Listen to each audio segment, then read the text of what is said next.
Videonya dihidupin ya.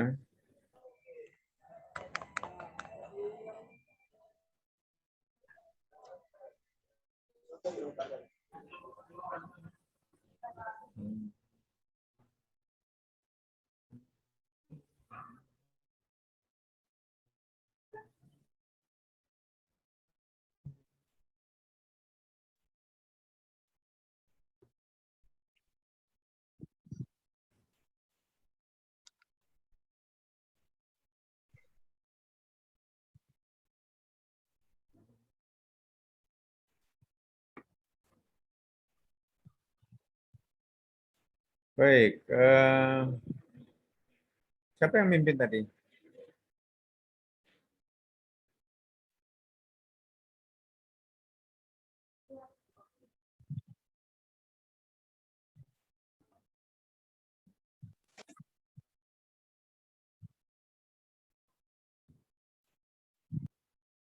Oke, si ini Yakobus saja yang mimpin, oh. Yakobus itu apa panggilan kemarin? Halo Yakobus. Ya, Pak. Panggilannya siapa kemarin? Lucy ya? Kobus, Pak. Oh, Kobus. Ya, Kobus. Oke, mari pimpin. Bisa tidak kalau diganti, Pak? Soalnya lagi di kantin, Pak. Oh, Ramai, Pak. di kantin. Iya, Pak. Oh, Bapak ini sambil kuliah sambil di kantin. Oh. Ah, diganti siapa yang mau? Volunteer. Siapa yang mau jadi volunteer? Pasti si Cynthia lah. Cynthia sudah mimpin kemarin. Belum kan? Belum, Pak. Oke, sekarang mimpin. Teman-teman, mari kita berdoa dalam nama Bapa, Putra, dan Kudus. Amin. Amin. Ya Tuhan, terima kasih karena Engkau telah melindungi kami pada hari ini. Sekarang kami akan memulai pelajaran kami. Berkatilah kami agar kami dapat memahami apa yang akan diajarkan pada sore hari ini. Terima kasih ya Tuhan. Amin. Amin. Dalam nama Bapa dan Putra dan Kudus. Enggak apa-apa, pada pagi hari ini kan kita selalu bersemangat pagi ya. Itu yang penting ya. Anak muda harus selalu bersemangat pagi ya. Ingat, anak muda ya. Saya nggak mau anak muda lesu, lemas, kayak orang yang sudah tua itu. Saya nggak mau itu. Baik, saya ingin tanya dulu. Kemarin kita bicara tentang apa? Minggu yang lalu.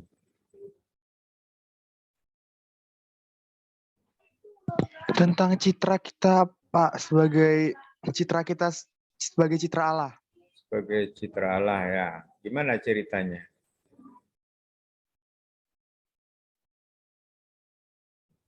Coba ceritakan sedikit kita sebagai citra Allah.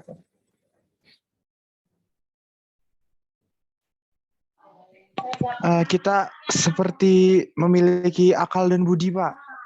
Seperti memiliki akal Memiliki budi atau seperti akal dan memiliki akal budi?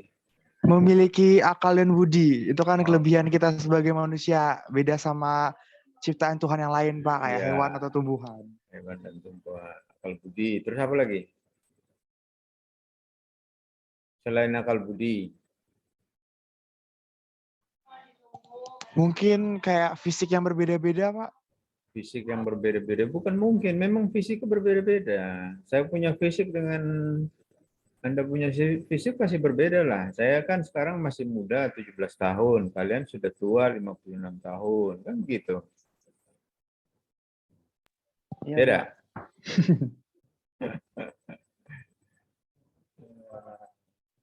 Itu. Lalu apa lagi selain fisik yang berbeda?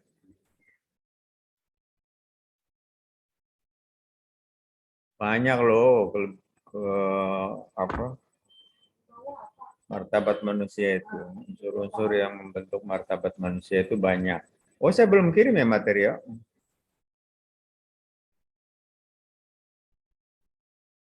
Sudah atau belum? Belum ya? Belum, Pak. Belum, Ya, Pak. nanti saya kirim sekaligus dengan yang ini. Oke, baik. Yang penting bahwa Anda tahu martabat Anda sebagai manusia. Manusia itu punya harkat dan martabat yang sangat-sangat tinggi mulia ya. Em, Memiliki akal budi, hati nurani, dan sebagainya. Banyak apa namanya, sebagai manusia yang memiliki keutuhan jiwa, keutuhan badan, raga, sosial, spiritual, banyak pokoknya. Mempunyai keistimewaan yang keunikan, macam-macam. Diberi kepercayaan untuk menguasai dunia, mengeksplorasi, mengeksploitasi, tetapi untuk kepentingan bersama, jangan untuk kepentingan dewe ya, dan merusak lingkungan. Itu tidak boleh. Baik, ketika kita bicara mengenai manusia, maka kita akan bicara salah satu dimensi dari manusia itu adalah panggilan hidup manusia ya, panggilan. Jadi manusia diciptakan itu tidak kemudian dibiarkan begitu saja oleh Yang Maha Kuasa, tetapi diberi, yaitu tadi, jadi salah satu martabat yang diberikan oleh Tuhan adalah martabat untuk beranak cucu, bertambah banyak, menguasai dunia, menguasai alam ciptaan Tuhan. Itu kuasa yang diberikan oleh Yang Maha Kuasa kepada manusia. Nah, oleh karena itu, dalam rangka melaksanakan perintah Allah setelah Allah menciptakan kita, yaitu salah satunya adalah, bukan salah satunya, tapi panggilan hidup manusia. Manusia itu dipanggil oleh Allah untuk melaksanakan apa yang dikehendaki oleh Allah. Nah, di sini sudah diuraikan beberapa tema, subtema ya, panggilan hidup manusia. Yaitu yang pertama, panggilan untuk hidup bahagia. Pertanyaan saya, Tuhan menciptakan manusia, Allah menciptakan manusia itu untuk bahagia bukan? Ya, Pak. Bahagia. Jadi satu, panggilan untuk hidup bahagia.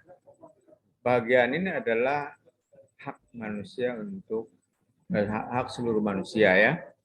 Lalu yang kedua, panggilan untuk memuliakan Allah ya. Lalu panggilan untuk menjadi rekan kerja Allah. Panggilan hidup berkeluarga. Panggilan untuk bekerja, berkarya, dan berprofesi. Panggilan hidup imamat. Panggilan hidup membiara. Itu ada beberapa subtema dari panggilan hidup manusia. Kita akan bahas satu persatu. Nah, ini saya belum edit ya, jadi masih tidak terlalu baik ya untuk dilihat. Dan tidak terlalu ringkas ya. Tapi ini memang dokumen ya. Pertama kita melihat panggilan untuk hidup bahagia. Hakikat panggilan untuk hidup bahagia itu berdasarkan KGK. Tahu KGK itu apa?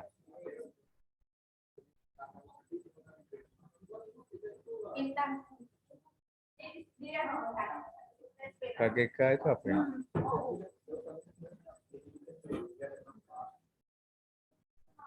KGK, oh ya, supaya nanti enggak ada alasan tidak tahu, saya tulis di sini ya. KGK. KGK itu katekismus. Gereja Katolik. Gereja Katolik, Pak. Nah, kan tahu gitu. Kenapa tadi saya tanya nggak dijawab? Katekismus Gereja Katolik. Like, Pak. Nah, belum connect ya? Iya, Pak. KGK itu Katekismus Gereja Katolik ya. Nah, di dalam Katekismus Gereja Katolik dinyatakan demikian. Allah dalam dirinya sendiri sempurna dan bahagia tanpa batas. Benar nggak itu? Benar, Pak. Ya. Allah itu sempurna. The God is perfect, ya. Jadi tidak ada cacat, ya. Perfect. Perfecto, ya. Dan bahagia tanpa batas, unlimited, ya. Berdasarkan keputusannya yang dibuat karena kebaikan semata-mata, Ia, yaitu Allah, telah menciptakan manusia dengan kehendak bebas. Ini salah satu dari harkat martabat manusia, itu memiliki kehendak bebas yang dianugerahkan oleh Tuhan. Jadi kehendak bebas ini adalah anugerah Tuhan, supaya manusia itu dapat mengambil bagian dalam kehidupannya yang bahagia. Karena itu pada setiap saat dan di mana-mana Ia dekat dengan manusia. Ia memanggil manusia dan menolongnya untuk mengenalnya, mencintainya dengan segenap hati, jiwa, akal budi, dan kekuatan. Ini kan semua adalah martabat, ya, unsur-unsur martabat manusia. Ia memanggil semua manusia yang sudah tercerai-berai satu dari yang lain oleh dosa ke dalam kesatuan keluarganya, gereja.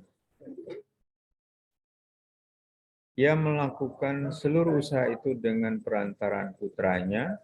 Putranya itu siapa? Putranya itu siapa? Ini Yesus kelihatan tuh? Kristus. Ini saya sudah share tuh. Ini kan you are screen sharing. Yang telah diutus sebagai penebus dan juru selamat ketika genap waktunya. Kapan itu? Kapan diutus? Yang itu SMA ya, jangan lagi saya ulang-ulang ya. Dalam dia dan oleh dia Allah memanggil manusia supaya menjadi anak-anaknya dalam Roh Kudus dan dengan demikian mewarisi kehidupannya yang bahagia.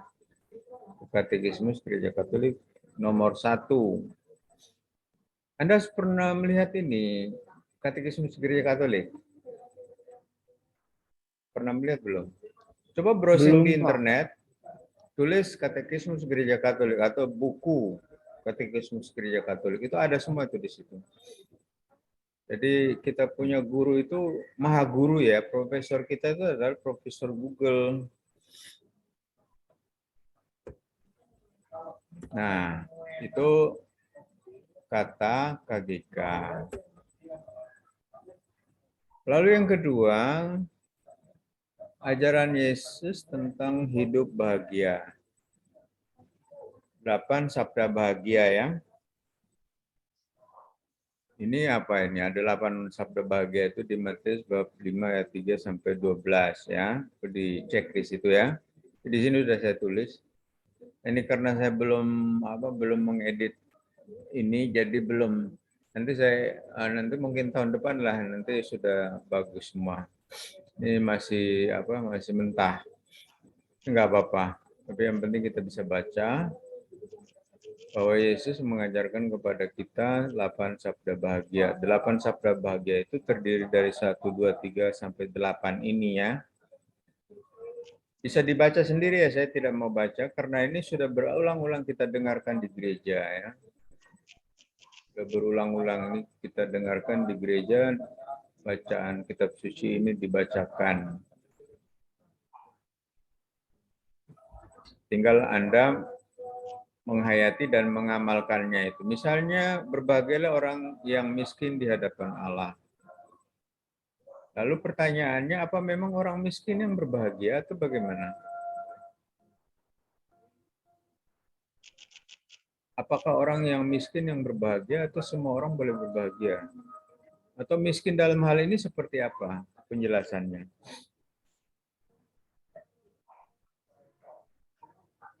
Gimana? Ada yang bisa jelasin? Pelajaran sederhana loh ini.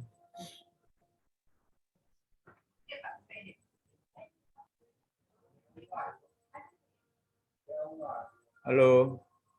Maksud saya supaya interaktif, jangan saya ngomong dewe, saya capek juga ngomong. Dan yang paling penting bahwa kalau Anda bisa menjawab pertanyaan-pertanyaan saya, penjelasan saya menjadi tidak perlu gitu. Berbahagialah orang yang berduka cita, berbahagialah orang yang lemah lembut, dan seterusnya. Sampai berbahagialah orang yang dianiaya oleh karena kebenaran. Yang murah hati, suci hati, yang membawa damai. Nah, sabda ini relevan dengan trending topik saat ini yang diseminasi atau disosialisasikan oleh Kementerian Agama, yaitu moderasi beragama, yang nanti kita bahas pada pertemuan. Saya nggak tahu persis nanti pertemuan berapa kita capai, tapi ada nanti di pembahasan mengenai moderasi beragama.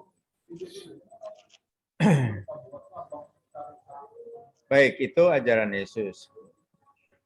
Nah, dua itu. Jadi dengan dua ini aja kita sudah cukup, bahwa manusia itu dipanggil untuk hidup bahagia. Manusia itu tidak boleh tidak bahagia, maka semua orang berhak untuk bahagia. Bagaimana caranya untuk mencapai kebahagiaan itu? Itu yang penting. Apakah menjadi miskin lalu kita bahagia? Tidak. Menjadi miskin di sini lebih ke sikap mental, ya. Tidak melekat pada harta kekayaan, sehingga lupa akan Yang Maha Kuasa dan lupa akan kepedulian dan pelayanan kita kepada orang lain atau sesama. Jadi kita tidak akan bisa bahagia ketika kita tidak mempunyai relasi yang harmonis dengan Allah, dengan Yang Maha Kuasa, dan relasi yang harmonis dengan sesama. Relasi harmonis ini bukan hanya relasi, tetapi aksi juga. Aksinya apa?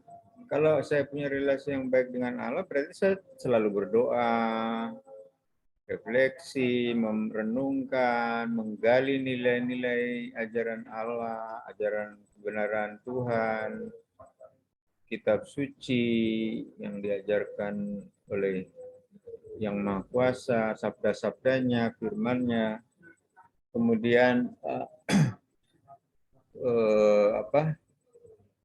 mendoakan orang lain dan sebagainya. Kemudian yang kedua, secara horizontal itu diwujudkan dalam pelayanan kita, perhatian kita, solidaritas kita, kepedulian kita kepada orang lain, kepada sesama manusia,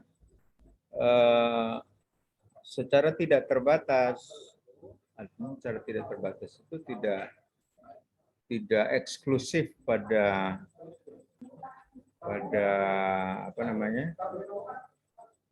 pada orang-orang tertentu, orang-orang yang ini bukan seiman jadi saya nggak melayani, nggak bisa. Kita melayani tanpa batas, ya, memberikan perhatian dan kasih sayang kita tanpa batas, dan itulah yang bisa membuat kita bahagia. Saya nggak tahu apa yang membahagiakan Anda, tetapi yang jelas ajaran ini sudah klop, ya, sudah relevan, ya, sudah cocok. Coba sekarang membawa damai. Kalau kita bisa membawa damai, kira-kira kita damai enggak? Ya damailah. Kita membawa damai, ya kita sendiri mesti mengalami kedamaian itu. Kalau kita membawa konflik, menciptakan kekerasan, atau melakukan tindakan anarkis, itu tentu saja tidak bahagia, saya yakin. Seorang penjahat sekalipun, dia tidak akan tenang ketika dia melakukan tindakan kejahatan. Percayalah. Contoh sekarang yang lagi viral adalah Verdi Sambo. Verdi Sambo itu awalnya dia kelihatannya bahagia ketika kebobrokannya, kejahatannya belum diekspos atau belum terungkap. Setelah terungkap, Apakah dia bahagia? Tapi sebelum terungkap itu juga saya yakin dia tidak akan tenang. Karena apa? Orang melakukan kesalahan, melakukan tindakan yang tidak benar, melanggar HAM dan sebagainya itu pasti tidak tenang. Itu keyakinan saya itu. Maka kita harus mengambil sikap yang benar, yaitu menciptakan kedamaian, menciptakan suasana yang nyaman, yang menyenangkan, yang membuat orang merasa enjoy dan sebagainya. Itu kira-kira. Nanti penjelasannya banyak ya, tapi Anda bisa mau menjabarkannya sendiri ya. Lemah lembut misalnya. Lemah lembut ya orang kan harus lembut hati. Nggak ada orang yang keras hati. Itu harapan kita kan begitu. Lalu orang yang dianiaya oleh karena kebenaran. Apakah dia bahagia? Itu Yesus bilang berbahagialah mereka yang dianiaya karena kebenaran. Artinya apa? Kalau kita bisa membela kebenaran, pasti kita bahagia dong. Tapi kalau kita tidak mau membela kebenaran, ya ada unsur yang tidak membahagiakan. Misalnya, kita berhadapan dengan kasus di mana kita harus berpihak pada kebenaran. Lalu kita tidak berpihak pada kebenaran, tapi malah berpihak pada kesalahan atau orang yang salah. Pasti hidup kita tidak tenang. Itu keyakinan saya begitu. Percayalah. Apapun yang kita lakukan itu jika negatif dan atau melanggar harkat dan martabat manusia itu pasti membuat kita tidak tenang. Tidak tenang itu adalah salah satu indikator dari ketidakbahagiaan kita. Ada pertanyaan sampai di sini?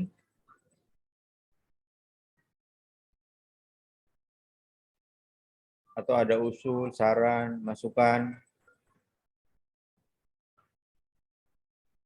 Saya itu sudah sekian lama ngajar itu hanya awal-awalnya yang mahasiswanya selalu berinteraksi dengan baik.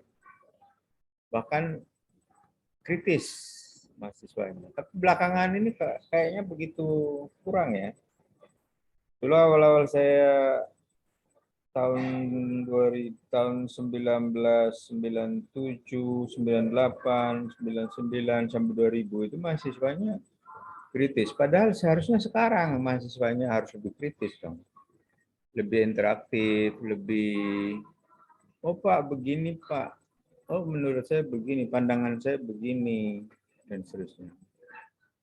Oke, nanti kita sebentar lagi akan close sebentar, nanti sambung lagi. 10 menit lagi. Lalu yang kedua, panggilan untuk memuliakan Allah, ya. Lagi-lagi kita sebagai manusia yang bermartabat itu yang diciptakan menurut citra Allah itu mempunyai panggilan untuk satu tadi hidup bahagia. Yang kedua adalah memuliakan Allah. Pertanyaannya adalah, memang kita harus memuliakan Allah.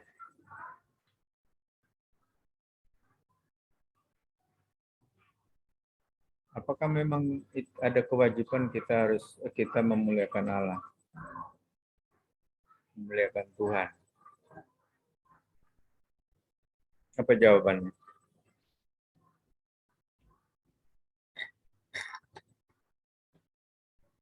Halo? Hai, anak muda ini kok bagaimana ini? Saya tidak begitu enjoy dengan anak muda yang diam-diam saja kalau ditanya.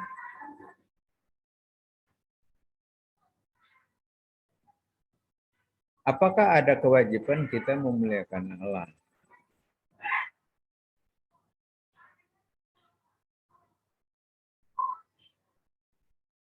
Baik, saya tunjuk. Stephen, coba Stephen. Jawab pertanyaan saya.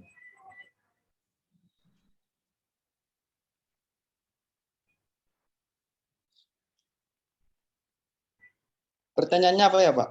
Woi, pertanyaannya nggak didengar tadi. Apakah kita memang mempunyai kewajiban untuk memuliakan Allah atau memuliakan Tuhan? Iya, Pak, wajib, Pak. Wajib. Ada yang berpandangan yang berbeda? Wajib. Kenapa wajib? Karena Tuhan yang Maha Kuasa, Pak, wajib ditinggikan. Begitu. Nah, Maha yang mulia, Pak, yang paling atas. Begitu begitu baik. Oke, Reva, silakan Reva. Reva Vanessa. Reva itu apa artinya Reva? Nggak ada arti, Pak. Ada. Kalau di mata Pak Bosko itu selalu ada artinya. Mengapa selalu ada? Anda diberikan nama Reva, Anda itu seorang pribadi yang bermartabat. Pasti nama itu ada manfaatnya, tidak mungkin enggak. Kok hilang? Bersembunyi ya?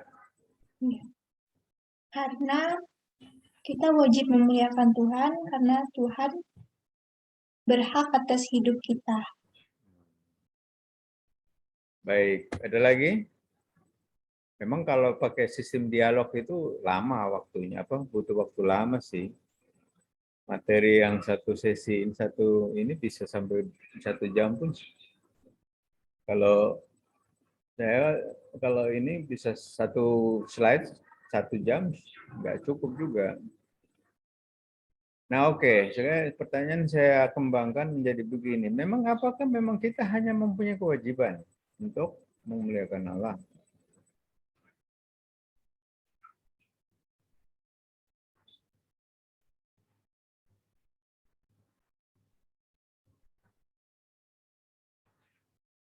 Kalau kita ke gereja wajib ya? Kita beribadah. Wajib, Pak. Wajib. Iya, Memang Pak. wajib doang? Tidak, Pak. Wajib saja? Tidak. Atau Harus, apa? Pak. Hah? Harus. Malu? Harus. Wajib itu harus itu sama, non. Wajib harus itu sama. Harus, Pak. Ya harus wajib sama lah. Mana toh? Ini apa? Maksud saya hanya sekedar wajib atau ada tingkatannya? Begini, kalau kalian tidak bisa menjawab, atau masih ada yang mau jawab, silakan.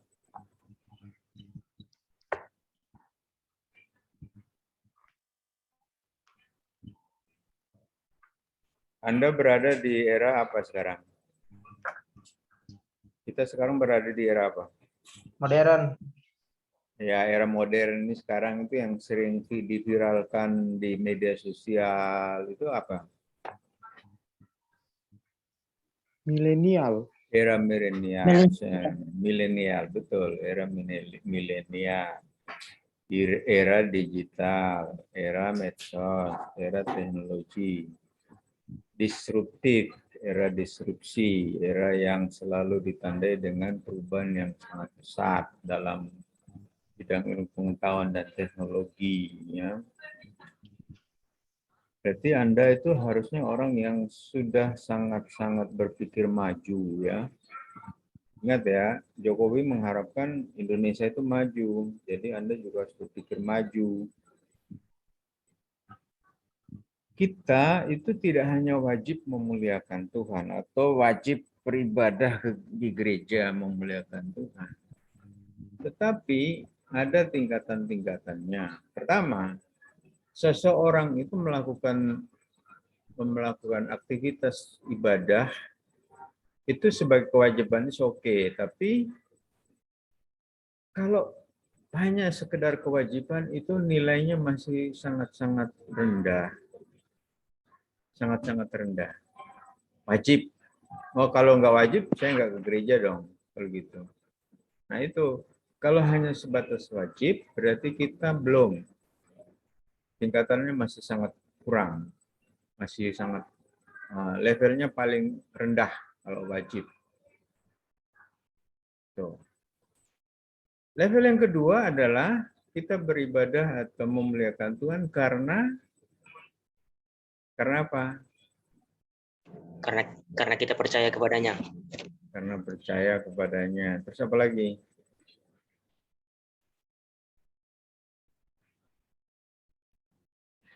Wajib, lalu apa lagi?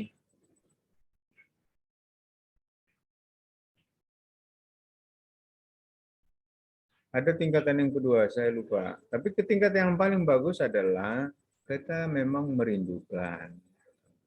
Kerinduan. Kita merindukan Allah, merindukan yang Maha Kuasa, merindukan. Kalau kita merindukan, berarti kita selalu ingin bertemu, selalu ingin berkomunikasi, selalu ingin berdialog dengan yang Maha Kuasa, memuliakan Allah. Analoginya adalah kalau kita rindu sama seseorang, itu berarti kita ingin sekali bertemu. Kita ingin sekali berkomunikasi. Kita ingin sekali berdialog dengan dia. Itu rindu.